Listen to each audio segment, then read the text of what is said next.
morning. It's all good to see you. Is everyone ready for this incredible event? This is my favorite day of the year. It's going to be great. It's great to be here again. My name is Lauren Beckham Falcone, and I will be emceeing this event along with my friend here, Andre Williams.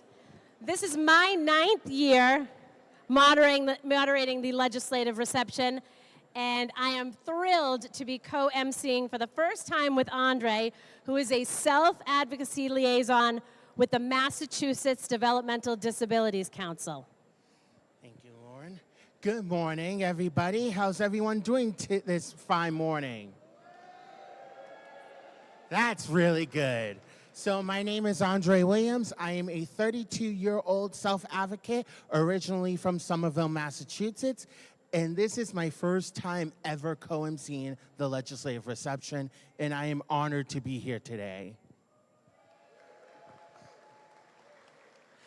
Welcome to our 47th annual legislative reception hosted by the Massachusetts Developmental Disabilities Council and the ARC of Massachusetts. Current legislators and state agency heads should check in at the legislator table to my left. This is my left. Sometimes I have trouble. I just do this. So we can acknowledge your presence. And we're thrilled to have our 2025 Legislator of the Year awardees, State Senator Robyn Kennedy and State Representative Sean Garballey. They're here with us this morning, and we're thrilled. Other legislators and officials who are here to support our community include... We're going to do this. You want to do it first? I'll do Representative Amy Ma Sangiglio, Representative Vanna Howard, Senator James Eldridge, Representative Tara Hong, Representative Tacky Chan, Representative Sean Garballey, Representative Christine Barber, my representative, shout out to her, Representative Thomas Moakley, Senator Robyn Kennedy. We have more. Representative Michelle Badger, Representative Paul J. Donato, Representative Kathleen Lenatra. And there's more. Nancy Alterio, Disabled Persons Protection Commission. Cindy Howard, Senator for Hope Foundation. Laura Sanford, Committee Public Counsel Services. And there's Sarah Peterson, Department of Developmental Services, and Christopher Klaskin, Department of Developmental Services.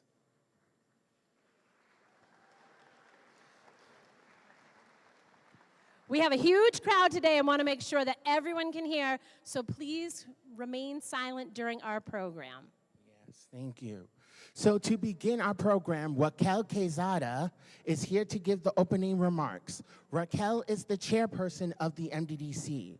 She also serves on the boards of several nonprofit organizations. Raquel is the founder of the Changing the World of People with Disabilities Foundation and a presenter and producer of its radio and TV program. She is also a published author and a former Lend, Crocker, and Newman Fellow. Raquel is married and has 4 beautiful children, including a young man with cerebral palsy.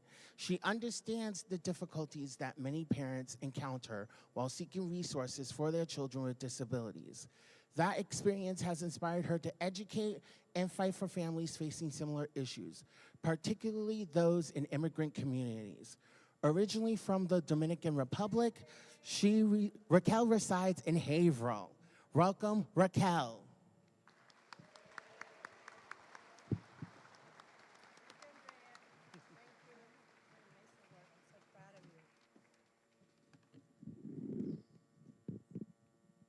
All right, good morning. Okay, let me see who had breakfast this morning. Good morning. Yes, I'm so blessed and happy to be here today celebrate this wonderful, wonderful morning. Good morning, my name is Raquel Quezada. I'm a proud Latina woman with brown skin and medium length back hair. Today I'm wearing my tan dress with old navy blue jacket, feeling honored to stand up before you. And of course, my glasses because I'm getting old. Welcome, ladies and gentlemen, distinguished guests, and fellow advocates. I would like to extend my sincere gratitude to Senator President Karen Spilka, House Speaker Ronald Mariano, Executive Office of Whole Human Service, and Undersecretary Mary McGeown, Legislator and state agency official for joining us on this critical day of advocacy. Thank you and congratulations to our all 2025 Legislator of the Year, Senator Robyn Kennedy and Representative Sean Garballey. Big applause for him.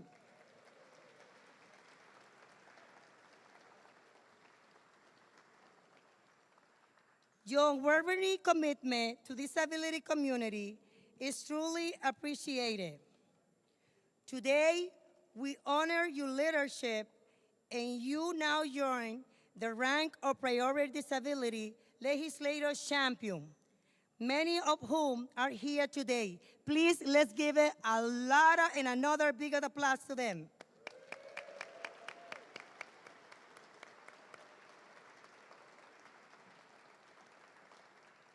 As Andrea mentioned, I'm a proud advocate mother of 4 children. My son, Sean Quezada, has cerebral palsy and medical complex. 2 also of my children have ADHD. Of course, I'm the one have ADHD too. Our community have come together today also to celebrate Developmental Disability Awareness Month.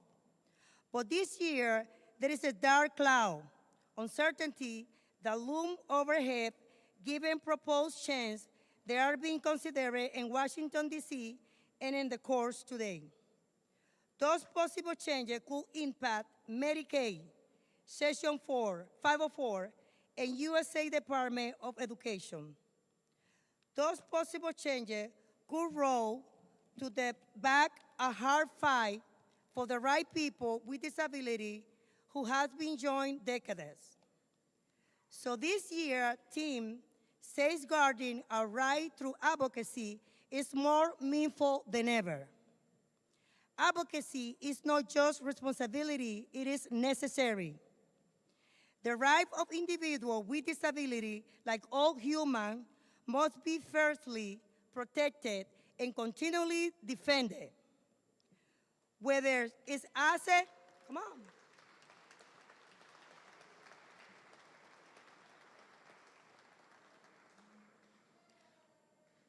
Whether it's an asset to quality health care, inclusive education, or economic opportunity, we must ensure that no one is left behind.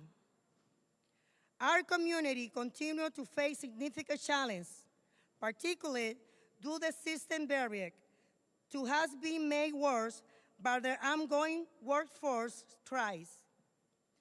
The potential closures of special education program and possible cut to Medicaid service will be impact the well-being of countless individuals.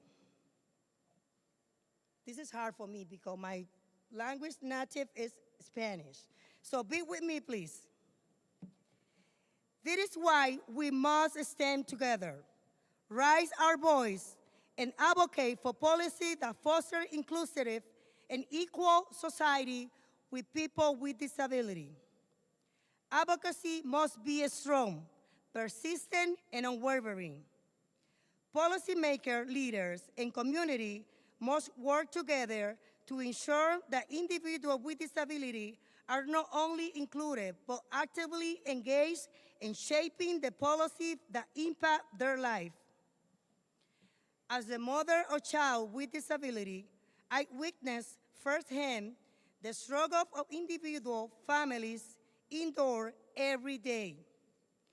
Challenge is accessing to education, employment, and housing, and health care. But also, I witness the power of advocacy is driving changes like we're doing today. It is our collective responsibility to educate lawmakers. It's all about our needs service, how we can dismantle barriers and create opportunity that allow individuals with disability to thrive. Furthermore, as a Latina, I recognize those challenges, as you can see today, are even great for individuals from diversity background, language barriers, lack of culturally competent resource, and economic disparity created additional hurdles. Our advocacy must be inclusive of all community, ensure that equal is all heart of the fight. Let us work together to safeguard our right through advocacy.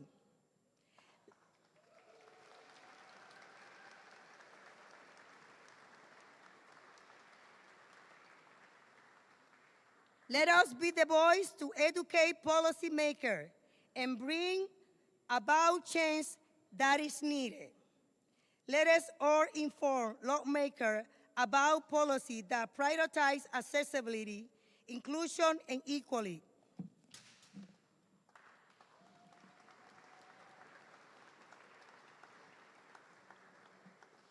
Let us ensure that every day an individual, regardless their ability, background, or socio-economic status, has the opportunity to live with dignity and live an independent life in our community.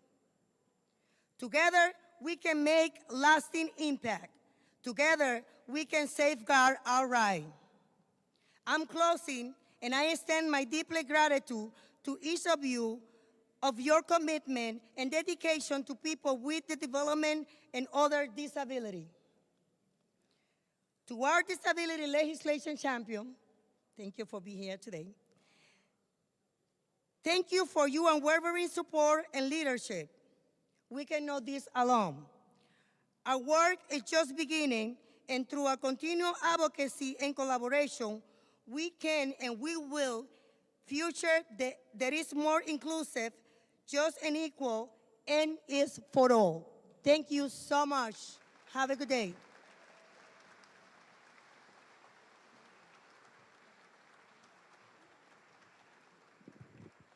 Persistent and unwavering. Thank you, Raquel.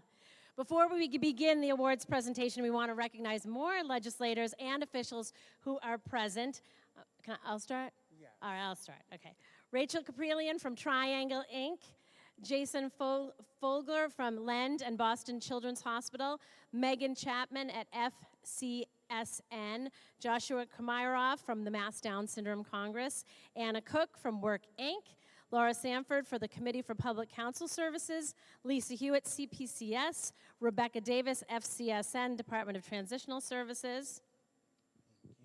Representative Adrian Ramos, Representative Rodney Elliott, Secretary Jones of Labor and Workforce Development, and Katie Driscoll of CCI. We are here this morning to honor our legislator awardees. We'll begin by recognizing Senator Robyn Kennedy.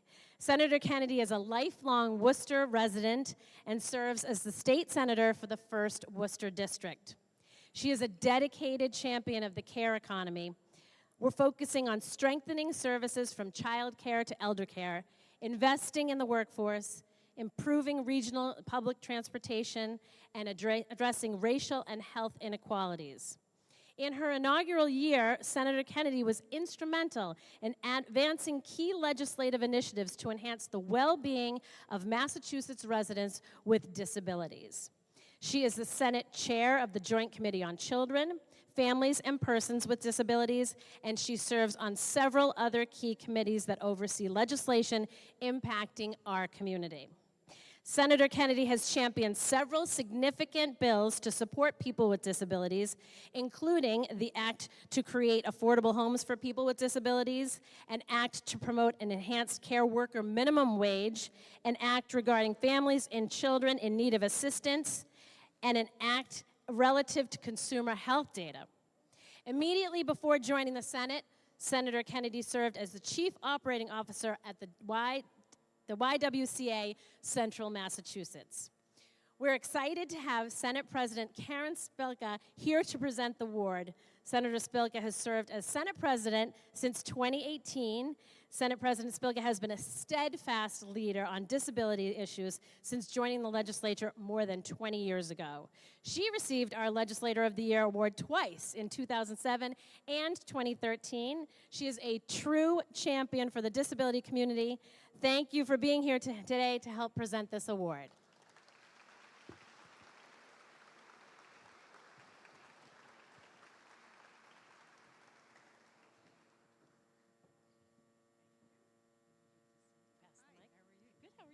Thank you. Good to see you too. Hi, how are you? Hi. Good morning. Oh, come on, you guys can do better. Good morning. Much better, much better. I have to say, it is really impressive and humbling looking out at all of you here today. Thank you.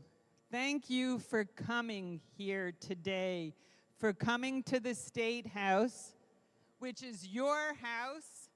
Thank you for coming to advocate for all people with varying abilities and making sure our Commonwealth is the most inclusive and fair place it can possibly be.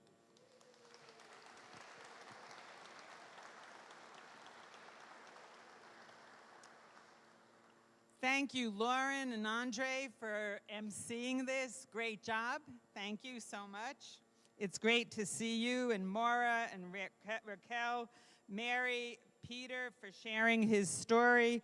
And I do want to offer congratulations to Representative Sean Garballey for getting this award. As Lauren mentioned, and I am very honored, I have been bestowed this twice, and it's something that I am very proud of. I could not be prouder to be here to help present this award to such a deserving colleague as Senator Robyn Kennedy. Before I talk about the senator and how great she is, I do want to say a few things about the ARC of Massachusetts and the Developmental Disabilities Council. You, both organizations, and all of you here are leading the way in this state to make us closer to an inclusive and supportive Commonwealth that all of our residents with varying abilities need and we deserve.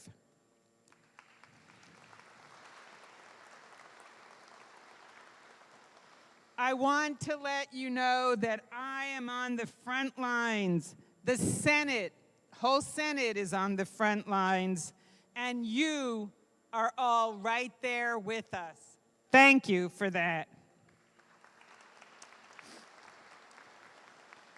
Many of you may know this is personal to me.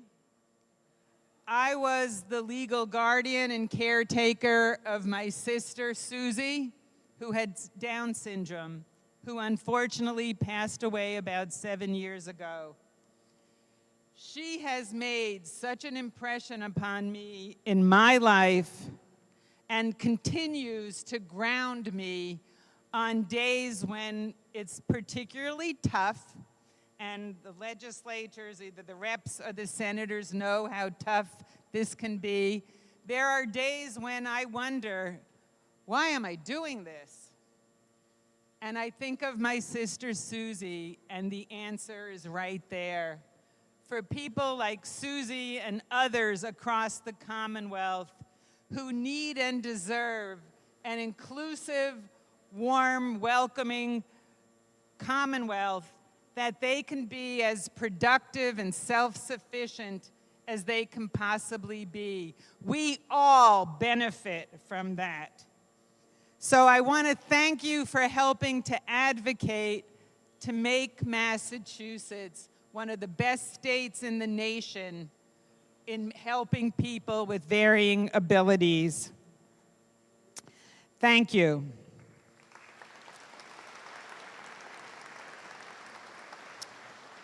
Also on the front line is Senator Robyn Kennedy, the Senate Chair of the Committee on Children, Families, and Persons with Disabilities. That was the committee I first chaired many years ago. It had just been created, and I was the first chair. So it's a very important committee to me, and I have to say, I know it's in terrific hands with Senator Robyn Kennedy as the Senate Chair. I'm very proud of her and proud of the committee. There is no one I'd rather take up the mantle than Senator Kennedy. I am, give me a minute. I am so proud to be here, to be able to acknowledge Senator Kennedy. I think if you've dealt with her, you directly know how deeply passionate she is about these issues, how deeply committed she is, and wholeheartedly, from the bottom of her heart, dedicated to making progress for all of the disability community. She is, and this is putting it mildly, a fierce advocate for what she believes in. She is unwavering in her mission to make this state, to make this Commonwealth a better place. Most importantly, she is thoughtful, principled, and a compassionate colleague who is very invaluable to the Senate's work, not only on this committee, but on all areas, all of the Senate's work. Her North Star is simply doing the right thing. And there is no one that can take her off course. She has brought her leadership to the fights for fair pay for care workers, increasing assistance for children and families, and protecting our health data.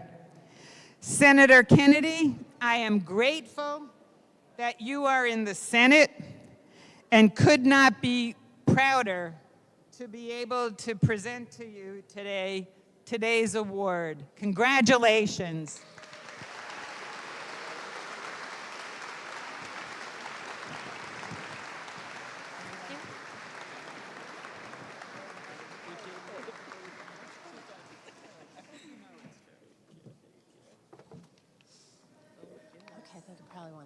Right here.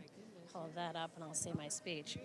On behalf of the MDDC and the ARC of Massachusetts, we're delighted to present you with this artwork called Hummingbird Hovering by Ashley Wolf. Ashley, if you're out there. Who is an artist at the Gateway Arts in Brookline. Ashley is here in the audience. Ashley, hi. Congratulations. You want to pose for a picture, all three of you?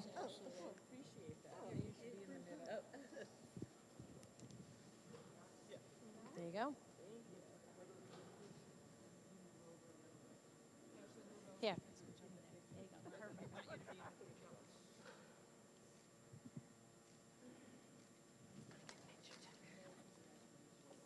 Hold on, one more picture. No.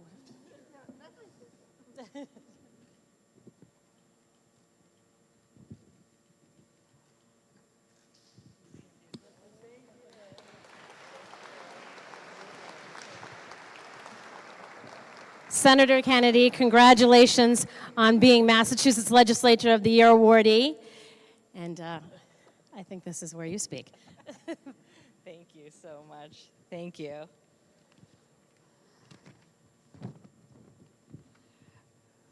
My goodness, I am truly, truly humbled and slightly overwhelmed this morning. Certainly, as was mentioned previously, I come to this work from the human service field as a provider like so many of you, and moments like this still are pretty overwhelming and incredibly humbling. Madam President, I am so incredibly grateful for your partnership, for your mentorship, for your leadership in the Senate. And as you shared briefly today, but I know we've spoken about so many times, and she supported me in the efforts that we're trying to do through the committee so many times to make sure that we truly are pushing these issues forward. And let's be clear, it's not easy work. There's a lot that goes before the Committee on Children, Families, and Persons with Disabilities, a whole lot of stakeholders with a lot of ideas on how things need to be done. And so I'm incredibly grateful for your truly kind words and your support along the way, and for bestowing the trust on me to carry forward this committee for a second term. I'm incredibly grateful for the honor to be able to return as the Senate Chair. And Mr. Speaker, thank you for sending Chair Livingstone back to work with me, because we're a great partnership and we're looking forward to getting a lot done this year. I do want to also acknowledge and say thank you to some of my colleagues in the administration that are here, that I work side by side with day in and day out to address these issues. I see Undersecretary of Health and Human Services, Mary McGeown, Commissioner of DDS, Sarah Peterson. I see my friend and colleague, the Secretary of Labor and Workforce Development, Lauren Jones, here. There's so much that we need to do that spans across our administration, across government, across the Commonwealth. And I would be remiss if I didn't also acknowledge Carl Richardson, the State House ADA coordinator, who I know loves when we acknowledge him. But he is truly the power behind making sure that everything we do here in our building, in your building, is truly accessible. And I'm really grateful for all he's done to help myself and Chair Livingstone make sure that our committee hearings are 100% accessible for every member of our Commonwealth, from the Berkshires to across the state, making sure that everyone has the ability to share their thoughts and to be heard. And so I'm incredibly grateful for that. And certainly to the ARC of Massachusetts and the Massachusetts Developmental Disabilities Council, thank you for this incredible honor and for your partnership over the past few years and in the partnership going forward. I often say with these recognitions, to me, it's not about the work that's been done. It's about the promise and commitment about the work we're going to do forward. So know that every time I look at this beautiful painting, I'll be reminded and inspired to continue to do the work. Supporting our communities of all abilities goes beyond the legislation that we have before us. It's about creating an environment where every individual is valued, is seen, is included, and is empowered to thrive. Quality of life should never be determined by barriers to access or opportunity. It is our collective responsibility to break down those barriers, whether they're physical, systemic, or attitudinal. When we invest in inclusive education, accessible transportation, affordable housing, and meaningful employment opportunities, we strengthen our entire Commonwealth. By lifting everyone, we make our Commonwealth the most competitive in the country. People with disabilities are leaders, our innovators, our artists, our vital contributors, and your voices deserve to be at the center of the policy making, making a seat at every table possible. And let's be clear, everyone in this room knows it, and I certainly know it. If those most impacted are not driving the solutions, we will not get it right. We will not get it right.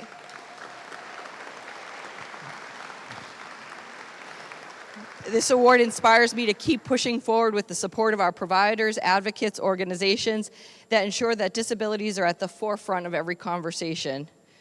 During these times of great uncertainty, there is great pride in knowing that so many of us will stand next to our most vulnerable communities in solidarity to push the fight for a more equitable and just society. There is still much work to do, but together, I believe that we truly can build a Massachusetts where equity is not just a goal or a buzzword, but is our reality.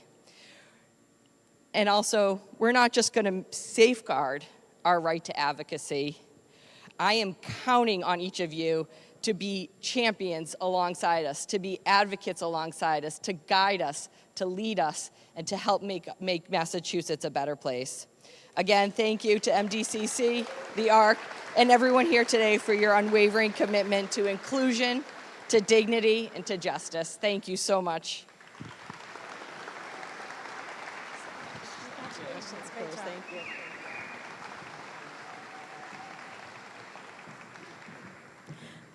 Thank you, Senator Kennedy and Senate President Spilka.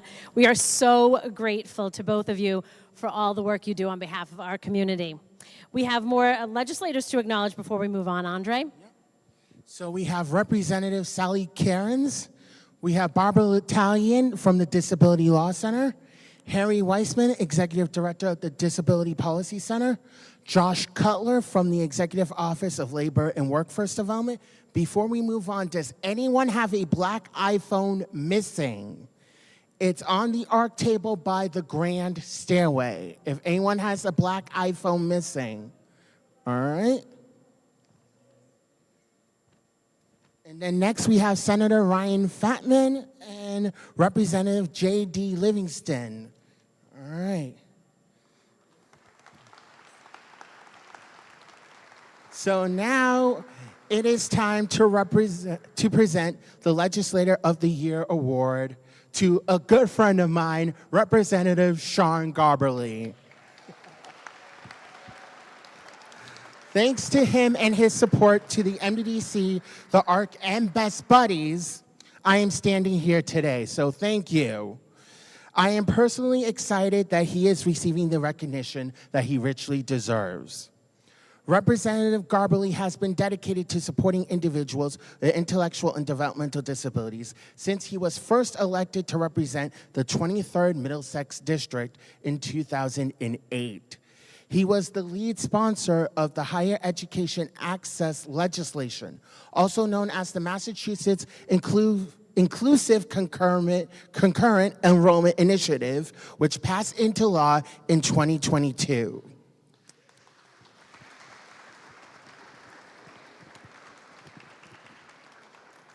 Now, this groundbreaking law allows people with autism and intellectual and developmental disabilities to attend college and have inclusive higher education experiences, making the Commonwealth of Massachusetts the first in the nation to do so.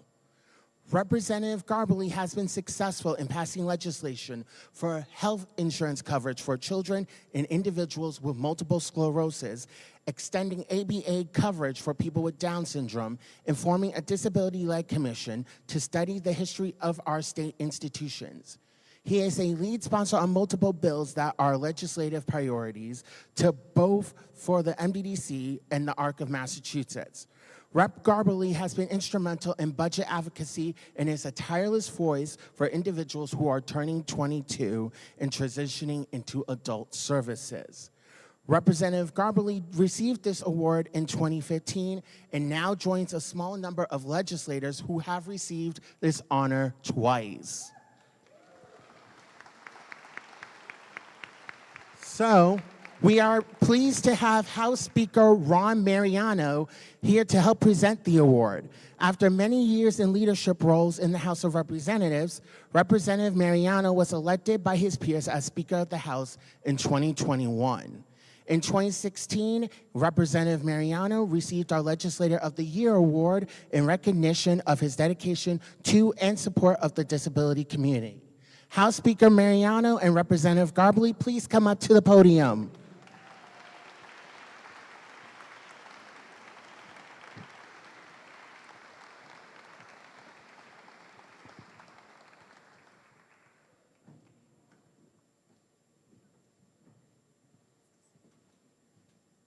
Stepped on all my lines. You stepped on all my lines. Here you go.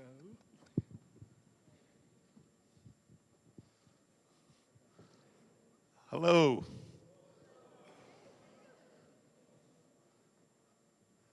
He's lucky he's as big as he is, because he stepped on all my lines. He talked about all the things I was going to talk about, and unfortunately, there isn't a thing I can do about it. he did a far better job introducing Sean than I could ever do. He is well aware of Sean's background and his commitment to all the issues that you folks face. You know, it's great to see this crowd here today. It's always a great turnout, but it seems to be especially crowded today, and it has to be because of the folks that are getting the award. I know Sean, from the day he walked into the House of Representatives, this has been his issue. It's his issue in all phases. What he can do for kids, what he can do for adults. Every month is Disability Month with Sean Garballey. He is committed. He's committed to righting all the little wrongs that create the second-class citizenships that you have to endure. He has worked and identified them. He brings them up at every opportunity. It's his commitment and his force of will that gets us here, that gets me involved in issues that I didn't understand. I had to ask him to explain that whole concurrent name of the ability file. I didn't know exactly what it did. But I do know whatever it does, it helps everyone in this. It helps everyone in here today. It's a little disconcerting now. I'm hearing voices. But again, you know, Sean has. This is his second time winning this award. I feel humbled to be even here introducing him. He should introduce me because I've never won anything twice. So I'm lucky I won the speakership once. More than once. Yeah, well, but I am so happy to be here, and I'm especially thankful to the ARC and the new director for honoring Sean, because I think you can never honor his commitment enough, because it is a day-to-day, year-to-year commitment that transcends the legislative year, transcends his legislative business. It's how he lives his life. And that's probably the most important thing I can say about him. It is how he lives his life. He's concerned about people. He's concerned about the issues you face, wants to be helpful, and gets to work. And he has a partner now. Man, it was just an accident that we kept Jay. But I appreciate the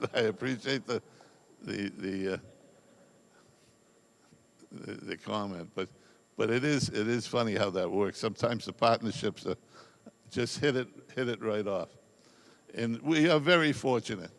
And one of the other things is that Jay Livingston, who is the new chairman, and Sean are close. And I'm sure Sean will have his ear on the few remaining causes that Sean has and is concerned about. But again, I am thrilled to be here for Sean. I think it's very special that he's been recognized twice.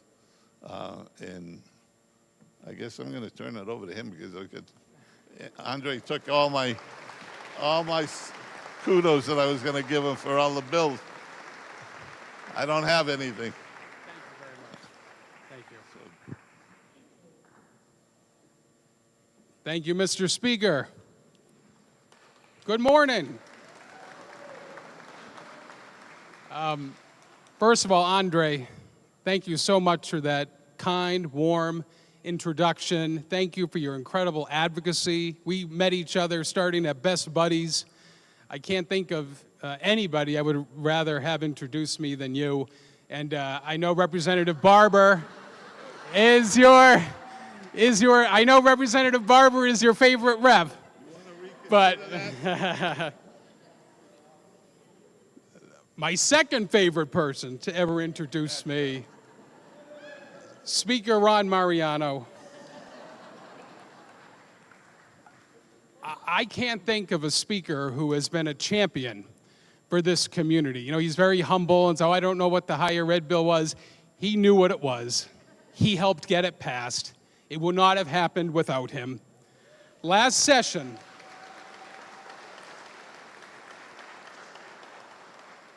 in the House of Representatives, Speaker Mariano was the one to lead the effort to make sure the House passed the ABA insurance coverage bill for young people with Down syndrome. Critically important. We've been waiting 15 years to get it passed, and he did it. Speaker Mariano brought the ban of the R word to the House of Representatives.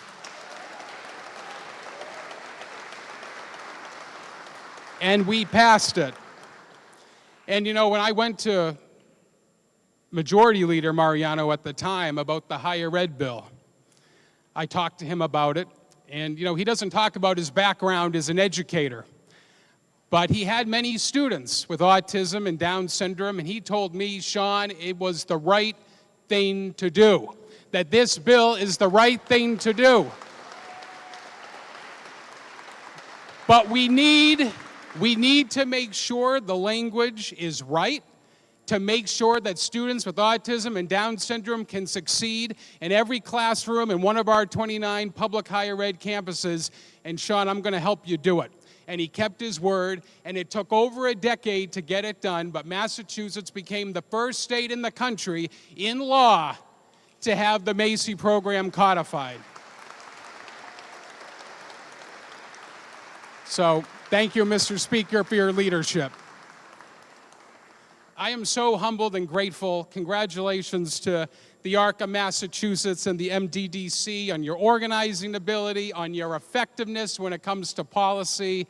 I couldn't have a better group of friends to do this work with, and I'm so grateful to both outstanding organizations. Maura, I know you just came in from Chicago. You were out at a healthcare conference, and so thank you. You know, she's new to the helm, filling the big shoes of Leo Sarkisian. Isn't Maura doing a great job? Give her a round of applause. And a warm congratulations to my friend Senator Kennedy on your well-deserved award. You have been a champion for this community, so thank you for your incredible work. Along with my friend Chair Jay Livingstone and the Committee on Children and Families, we can't wait to see what you get accomplished this session. I want to thank my staff that are here, my colleagues, staff across this building, advocates and self-advocates who are here today. Nothing gets done in this building without the staff, and that's the truth. And if you've met with your staff, you know that. And so to all the staff who are here today, thank you so very much. It's also great to see former recipients. Our great Speaker of the House is a former recipient of this award. I know we saw Christine Barber, John Lawn, Barbara L'Italian. My friend Jim Brett, a former recipient of this award, is here as well. There are many in the room. Thank you so much. You know, this is my favorite event of the year. It really is. It's a great event, crowded beyond measure. But we gather here at the State House, your State House, as community partners. Partners, legislators, legislative staff, advocates, self-advocates, we all come together. At a time when this federal administration is working on a policy of zero empathy, and they're literally working hard to implement harmful and malicious cuts to Medicaid, we must be engaged on every level.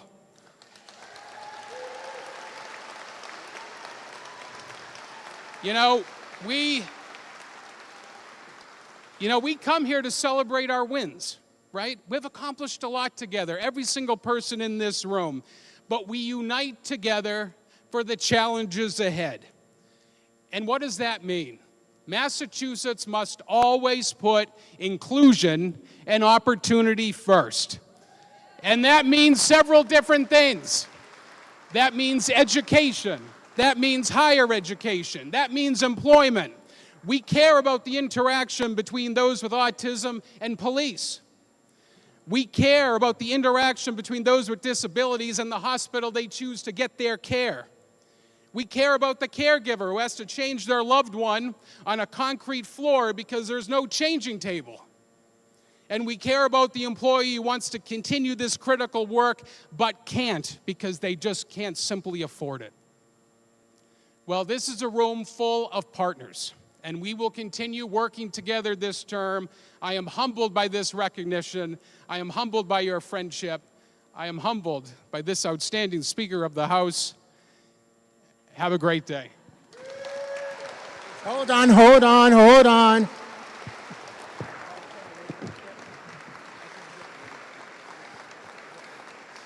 So, on behalf of the ARC and the MDDC, I am happy to present you with this Batafish painting by Deborah Belsky, who is an artist with the Gateway Arts.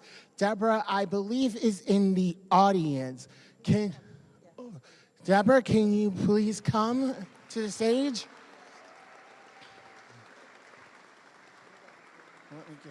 Are you ready, Raquel? So, Rep. Garballey, thank you so much for fighting so hard on so many pressing issues. In recognition of everything you have done to support people with autism and IDD, we honor you as our Massachusetts Legislator of the Year.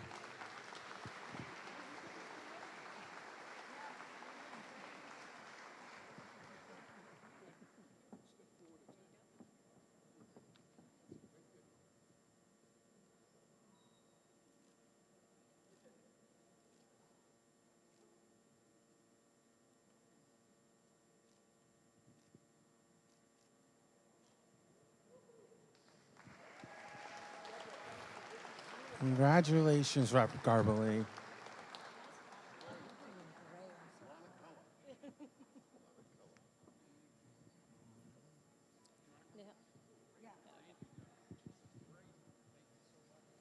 Congratulations, Representative, and thank you, Mr. Speaker, for joining us here today.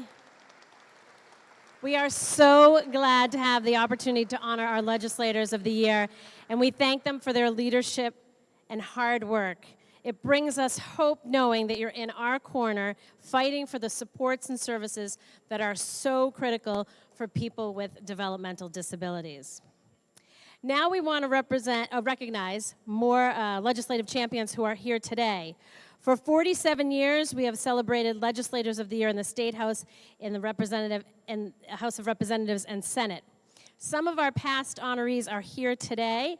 Please notice they are wearing their Legislative Champion lapel pins, and they were presented with a special challenge coin earlier this morning. At this time, we ask that you stand up and wave so that we can acknowledge you.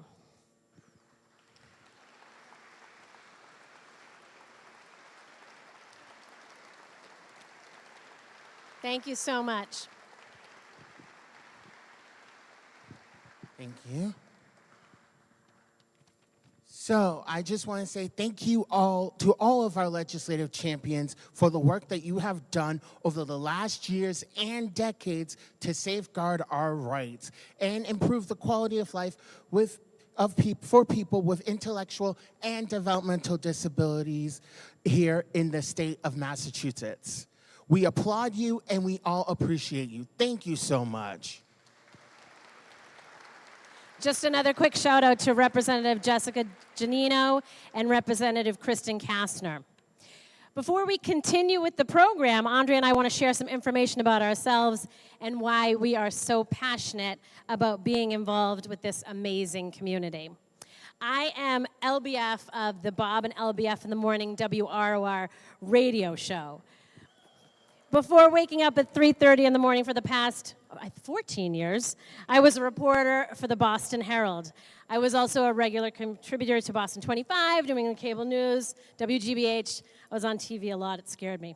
I'm proud to be, but I am very, very proud to be an honorary board member at the Massachusetts Down Syndrome Congress. I'm also a graduate of the Massachusetts Families Leadership Series and a longtime friend to the ARC of Massachusetts, the MDDC.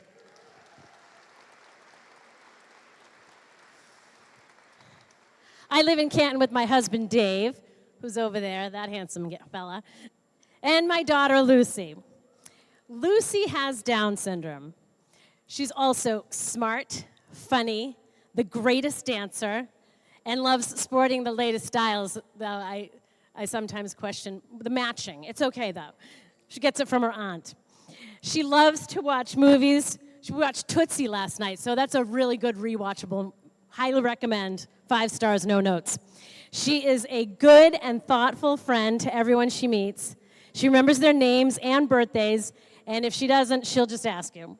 She's a graduate of Canton High School and is now enrolled at the Capstone program at the Cotting School, which I love, in Lexington. And she turns 22 in June.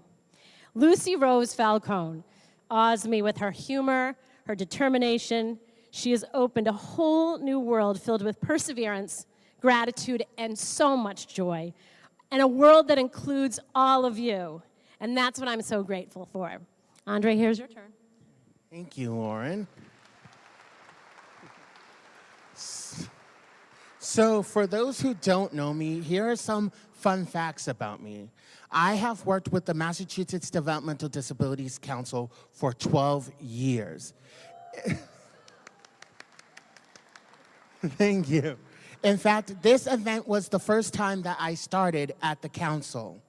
I love working with the MDDC Self-Advocacy and Training team on trainings that help people with self-esteem, employment, and legislative advocacy. Being a part of the council for all these years has been an amazing experience. I have also been involved with Best Buddies for almost 20 years. I'm dating myself, can't help it. And I recently won an award for the Spirit of Inclusion at their Evening of Opportunity Gala back in November. So for those who don't know what Best Buddies is, it is a nonprofit organization that helps people with disabilities find true friendships with people without disabilities, helps them find jobs, and also be self-advocates in the community. Now, being involved in these awesome organizations has helped me to become a better self-advocate and share my story with people like all of you here today. So thank you. Thank you. As many of you know, the Massachusetts Developmental Disabilities Council, also known as the MDDC, or the Council, is an independent state agency dedicated to empowering people with developmental disabilities and their families to enjoy full, productive lives by promoting self-determination, community inclusion, and opportunity. The ARC of Massachusetts is a disability advocacy organization dedicated to enhancing the lives of people with intellectual and developmental disabilities, including autism, and their families. Each year we gather in March to observe Intellectual and Developmental Disabilities Awareness Month. This year's legislative reception theme is Safeguarding Our Rights Through Advocacy. As we all know that many of you may be feeling really uneasy right now. I know I am. There's so much going on in our state, in our country, and in our world. The MDDC and the ARC chose this theme for exactly that reason. Advocacy can help ease our anxiety, and it is critical to protect the services that so many of us here rely on. Today is a day of empowerment where we can all work together. Our legislative reception gives us a chance to educate lawmakers and each other about the needs with people with DD and their families so they can enjoy a brighter future. It's also an occasion for all of us to celebrate our amazing community. Yes, that's right. So one right that I cherish is my right to live in my community and see my friends. Now, earlier today, some of you shared the rights that are important to you. These essential rights are on the sign to my right. There are so many rights that people with disabilities have fought long and hard for. We are all here today to amplify the importance of safeguarding our fundamental rights through advocacy. Now, we extend a warm welcome to everyone here in our audience, including those who could not be here in person and are watching our event on YouTube. We would also like to express our appreciation to over 50 organizations that are co-sponsoring this legislative reception this year. They are listed on the sign here at the front of the room. Information about many of these organizations can be found on the co-sponsor resource table outside the Great Hall. Now, we encourage everyone to check out these valued partners. Now, if you are also on social media, please share your photos and your experience here today. And if you haven't had the chance to take a selfie with your friends, colleagues, and or legislators, be sure to do so after the program ends. Now, we would like to take a moment to thank everyone who made this event possible. The staff at the MDDC, the ARC, and the offices of our legislative champions, and the State House events team. Give them a round of applause, because all that hard work, come on, they deserve that.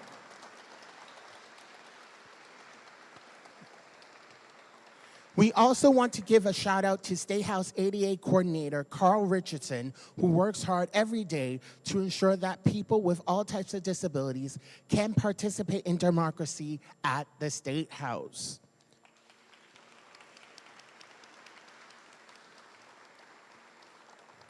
And we also want to thank Community Work Services for providing the food and drinks, and our CART transcriber and ASL interpreters for our accessible communications. Thank you guys so much.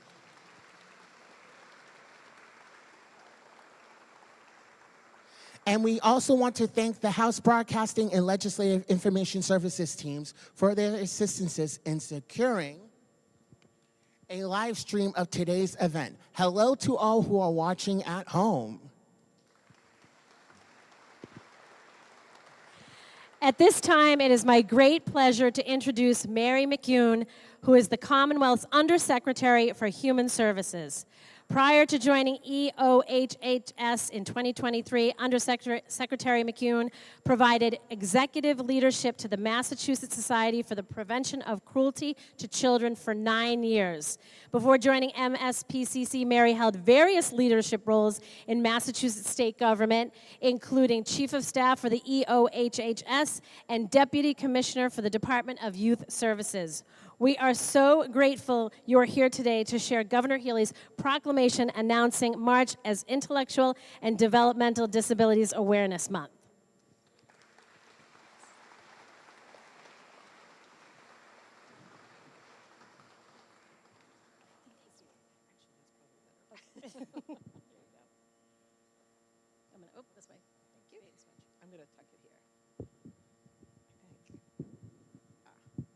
There we go. Good morning. My name is Mary McGeown. I'm the Undersecretary of Human Services at HHS, and it is my pleasure to be here today. Thank you for including me.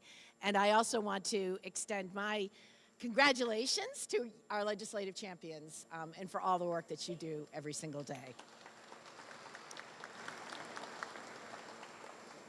On behalf of Governor Healy and Secretary Kate Walsh, I also want to thank all of you for all that you do and for the voice that you give to the importance of ensuring that individuals with intellectual and developmental disabilities have the opportunity to work, to live, and to learn in communities across the Commonwealth. Since assuming this position, I've appreciated the willingness of so many people in this room to partner with HHS and to support this work. And our ongoing efforts will be even more important in the weeks and the months to come. So I have one job to do today, and it is to read the proclamation, so let me get right to it. Whereas over 200,000 children and adults in Massachusetts have intellectual and developmental disabilities, they reflect the rich racial and cultural diversity in our Commonwealth. And whereas all people with intellectual and developmental disabilities can live and work in the community. To do this, they need the right supports and services. They are entitled to these supports. With the right supports, they can live and work in competitive integrated employment. With the right supports, they can live on their own in the community. With the right supports, they can learn alongside their peers. Individualized supports results in full inclusion. And whereas people with intellectual and developmental disabilities should be able to choose what they want for their lives. This is self-determination. Self-determination improves people's lives. When you choose for themselves, it creates more opportunities. When people choose for themselves, they can thrive in real jobs for real pay. When people choose for themselves, they get a better education. When people learn about decision-making and choice, they are more independent. When people choose for themselves, they can be healthier. And whereas many community members provide support and care to people with intellectual and developmental disabilities, support can come from family members and friends. Support can come from professionals and other community members. These supports are essential. Whereas we recognize and value the important work that direct care workers do each day so that people with intellectual and developmental disabilities can live fulfilling lives. Whereas in Massachusetts, we recognize the importance of safeguarding the human and civil rights of everyone in the disability community. We invest in services and supports that allow people with intellectual and developmental disabilities to live full lives. We imagine a future where all people with intellectual and developmental disabilities work, live, and learn in the community.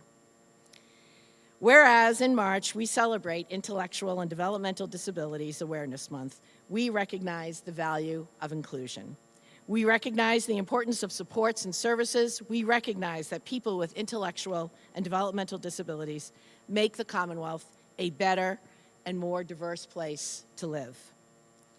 On behalf of Governor Maura Healey, this proclaims March as Intellectual and Developmental Disabilities Awareness Month. Thank you.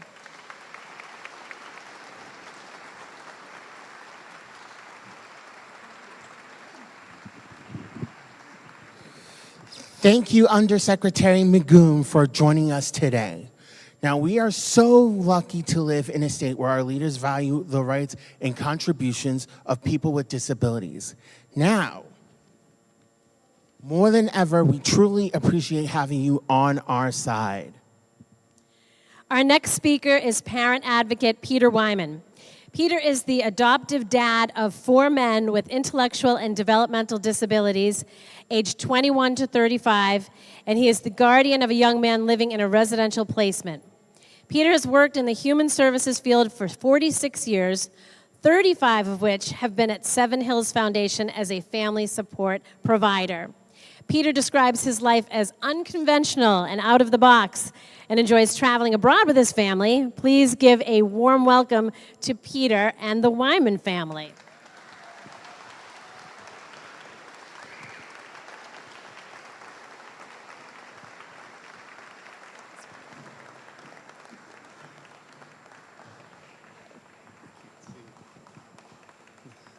Oh, no, I have a visual. Okay. Wait. See, I can't see. Well, in case you didn't know, I have a visual challenge right now. So I'm going to be reading like a 4th grader, and my daughter is going to take over the 2nd page. And I need to find it. On a lighter note, before we get into the meat and potatoes of things, I just wanted to announce that Jacob, can you raise your arm? Jacob is going to be representing Rick and Dick Hoyt this year in the Boston Marathon, and he's going to be wearing their bib, which is the equivalent of an Oscar award for a dad like me. So, CJ, over here. I'll get right into it. Obviously, you know that my name is Peter Wyman, and I'm here with my children, Jared, CJ, Jacob, and my soon-to-be 18-year-old daughter, Ava, as well as with my son's personal care provider, Jonathan, who I could not do this without. I wanted you all to meet Miguel and Raquel as well, but this would be sensory overload for them, so I need to respect that. So they are not here, but their story and the story of families like mine needs to be heard. I stand before you today as the single father heading into my senior years. I'm already in my senior years. Raising children with complex medical and behavioral needs. My family is probably the most diverse family in this venue today. Each of my sons came into this world fighting for a better life, thanks to the sacrifices of their birth parents. Their stories are filled with unimaginable strength, sacrifice, and more.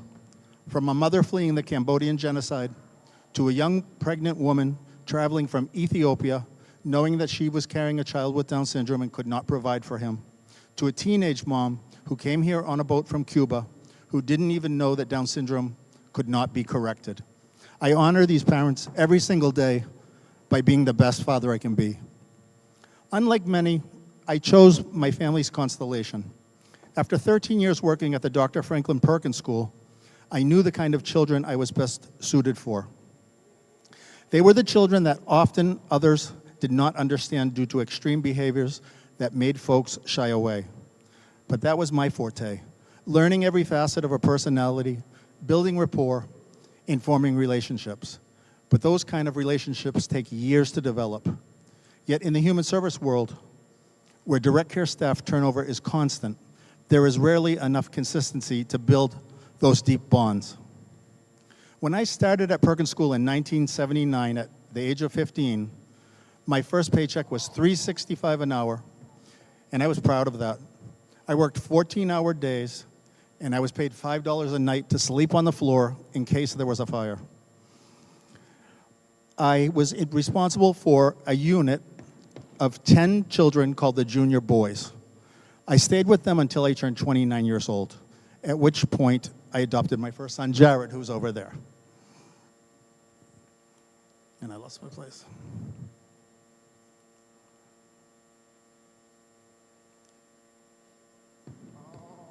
I'm sorry.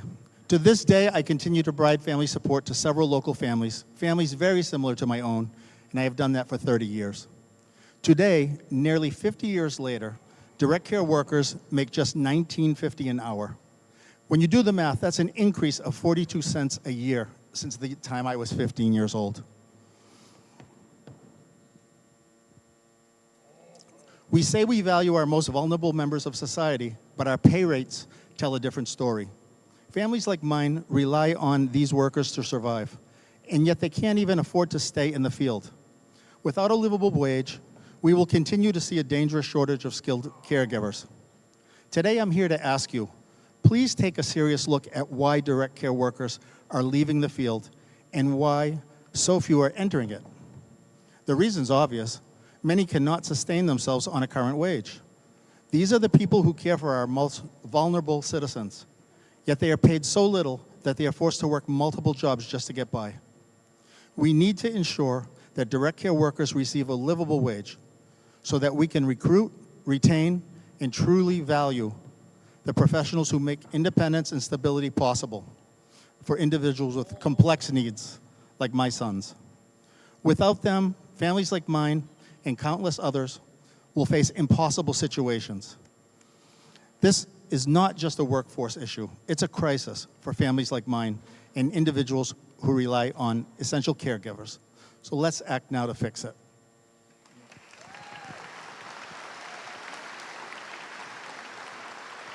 Hi, everyone. Thank you for having us today. My name is Ava. I am Peter's oldest daughter, and I'm here to ask you, what kind of state do we want to be?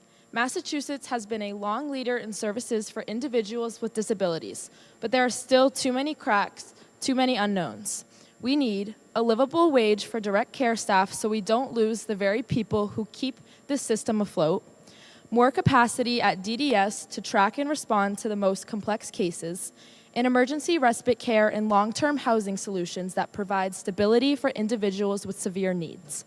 There should be no more, we don't know what the budget holds in 2025. No more, there's no placement available. No more waiting for a crisis before action is taken. My dad started his journey in this field in 1979. As he approaches his later years of his life, he'd like to know he wraps up his life on a high note with no strings left untied. We have the ability to create that future. The question is, will we? Thank you.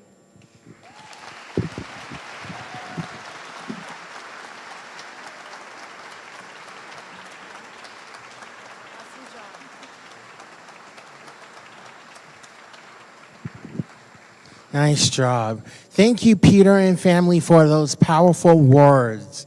We are grateful for all of your hard work and dedication to the disability community, your advocacy, and leading by example to empower individuals and families.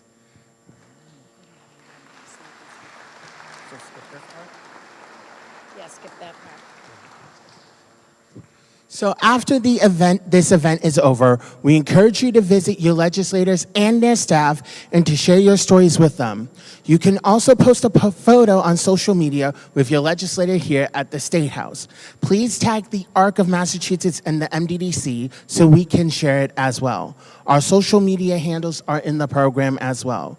The more people who know about the great work your legislators do, the better. Okay, our next and final speaker is Maura Sullivan, who will give the call to action. Maura Sullivan is the Chief Executive Officer of the ARC of Massachusetts. She took on this role in November after a decade of leading government affairs and Operation House Call. Maura has been a dynamic force within the ARC of Mass. Her advocacy is well known and respected so much here on Beacon Hill. She works with the stakeholders across the branches of government and has been instrumental in the passage of crucial legislation. Maura has helped drive significant increases in state budgets for the Department of Developmental Services, Mass Health, and the workforce, and we are eternally grateful.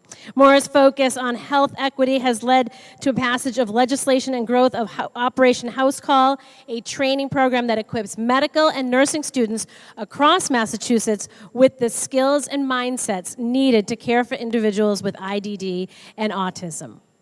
Maura amplifies the voices of those with profound and complex needs, and she strives to uplift and empower self-advocates, caregivers, and family members to share their stories and impact policy. So come on up, Maura.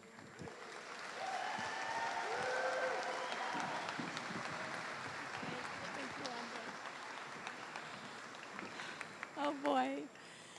Good morning, everyone. What a thrill to be here for my 10th year delivering the call to action, but to be here as CEO of the ARC of Massachusetts and to be here as the first parent of children with disabilities to lead the ARC in 70 years. Thank you so much for your support. Today's speakers have been extraordinary. Peter, you and your family embody strength and love and structure and freedom and humor and grace. Thank you so much for lighting up this room today.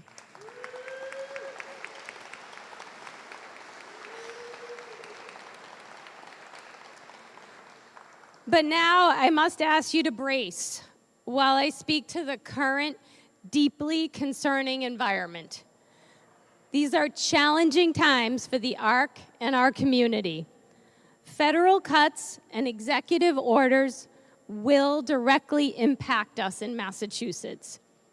We need our lawmakers to hear us and stand with us more than ever.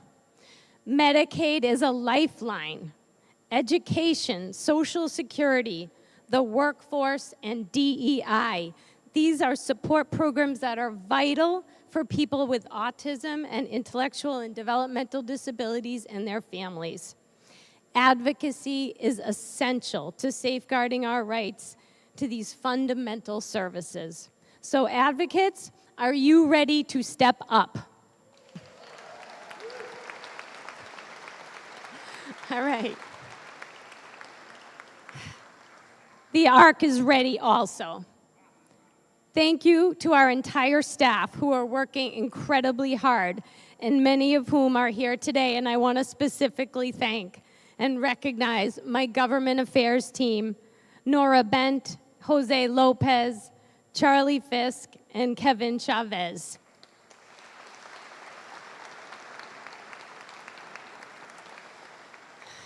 I've also been really lucky to learn from an incredible leader, Leo Sarkisian, who is here today.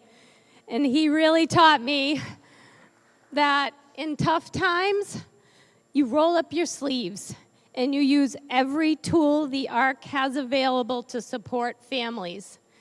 Thank you, Leo, for your mentorship. I don't know where you are.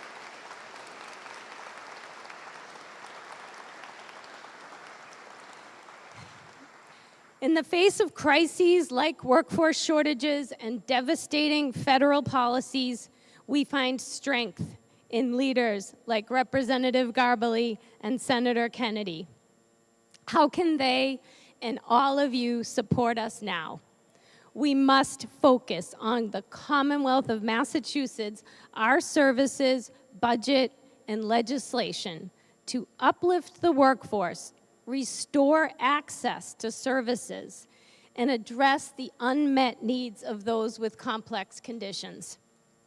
So let's turn now to our call to action. Number one, and this is for the advocates. Everyone must be an advocate, and I know you're tired of hearing me say that. But look around the room and feel this collective energy. This is our power. The ARC represents over 250,000 people in Massachusetts. We need them all. But we're also here to represent those who can't be here today, those whose voices are not always heard. So we need you to activate your passion for this community. Respond to and share every action alert, even if you think you already did it. Do it again. Build relationships with your lawmakers and their staff, and share your stories. And then hold those elected officials accountable. Okay, number two, this is for the lawmakers. Thousands here in Massachusetts still remain without services. They're isolated, regressing, forcing caregivers to leave their jobs. Investing in human services must be a top priority through the budget and legislation.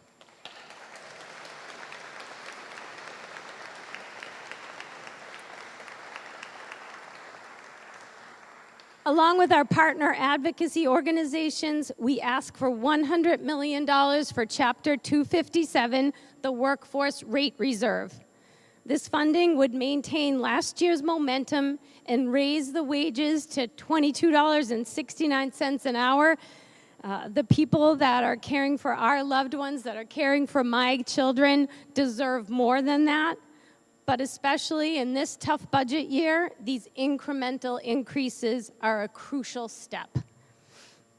So, yeah.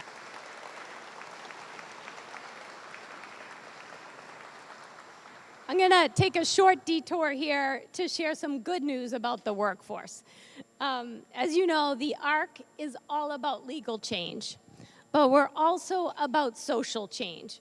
We do this every day with our programs like Operation House Call, Pathways to Friendship, and we were so lucky to actually receive and be awarded a grant from the federal government from Senators Markey and Warren, and this grant will allow us to actually put $1.6 million into a workforce campaign that will be a culture change. We're so excited about this, and the campaign will basically emphasize the value of this work in this field.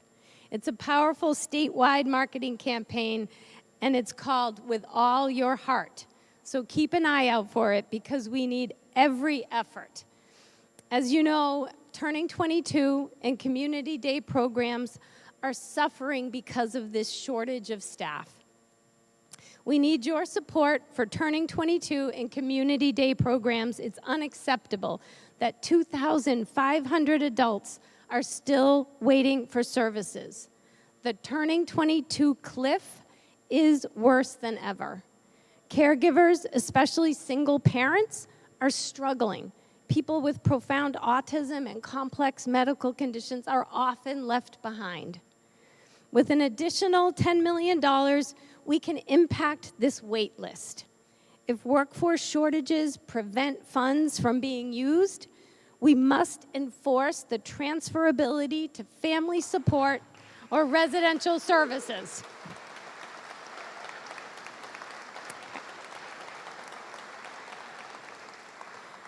There are so many other critical areas where the ARC's actively engaged: self-direction, residential services, education support, and more. Everyone with autism and IDD has different needs, and it's our job to show up for them in all the spaces where they need support. Lastly, we need to pass our bills. Our legislative agenda this session focuses on a livable wage for the workforce, ensuring health equity, and promoting inclusivity and opportunity. Lawmakers, you've recently heard from over 1,500 constituents about this agenda. Co-sponsor these bills. Strengthening policy in Massachusetts will help us fight back against these federal cuts and threats. We need every Massachusetts lawmaker to stand with us, to engage with your leadership often and vigorously. Working together, I believe we can write a different story and prepare for this uncertain future. Now I have the honor of thanking some people who made today a success. A special shout out to the ARC and the MDDC teams, to our artists again, including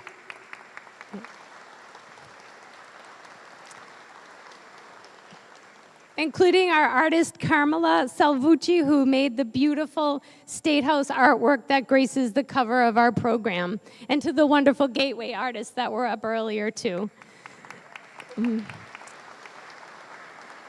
And my deep gratitude to Lauren and Andre. You guys were extraordinary today.